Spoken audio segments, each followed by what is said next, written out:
It's just going to be great. Come on. Thanks, Jane.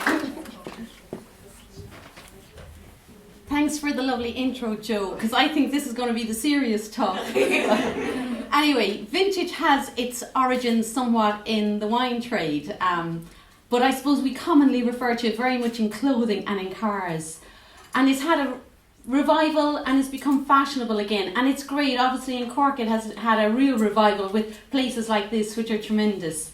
But I suppose like retro, antique and vintage, they all refer to something of age, something that we feel has an implicit quality, something that has a style and is individually appealing to us. In all of our homes we have everyday items that we use, or decorative things that we have inherited from previous generations that fit into these categories. It may be furniture, it may be china, it may be jewellery, it may be clocks, it can be anything, and it can be cars.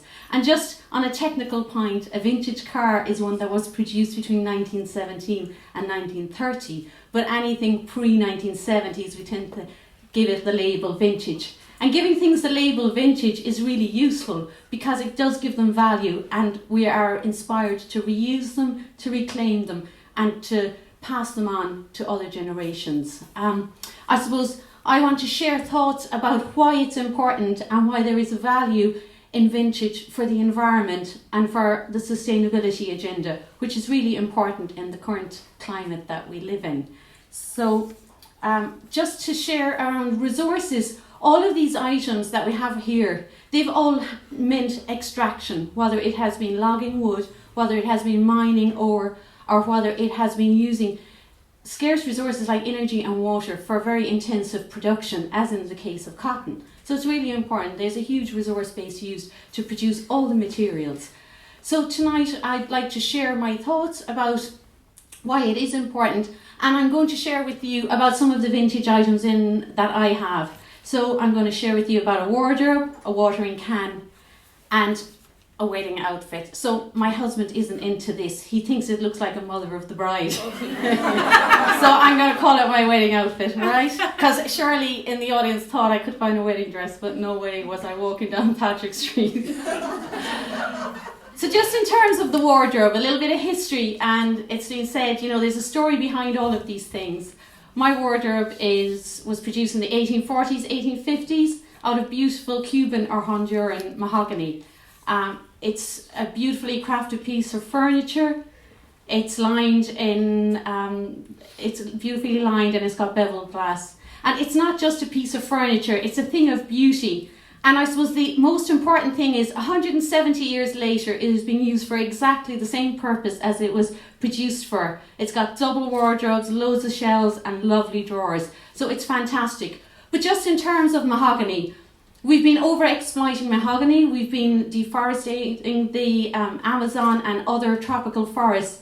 And Brazil had to put a ban on the export of mahogany in 2001 to try and save these scarce resources. So even with things like trees that aren't finite and that do grow again, it takes time, and they are a threat. And the other thing about trees is they give us so many other benefits in the environment.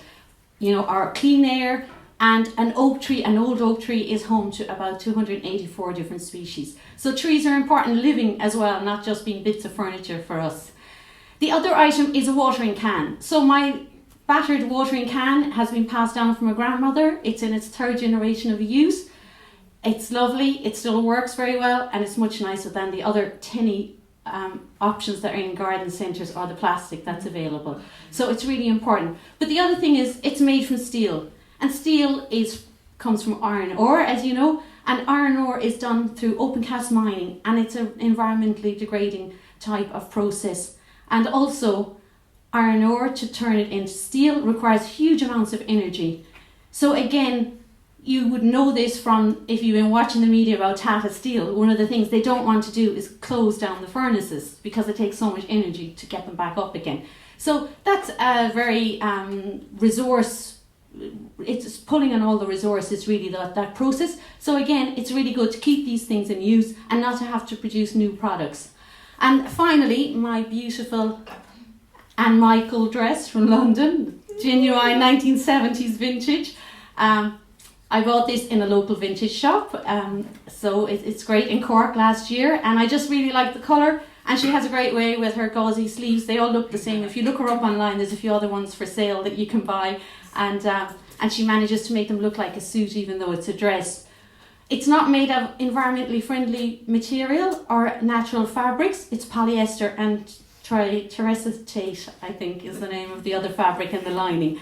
But the other side of this is, rather than put these harmful fabrics into landfill or incinerate them, isn't it far better to put them into your beautiful wardrobe and bring them out for special occasions like this?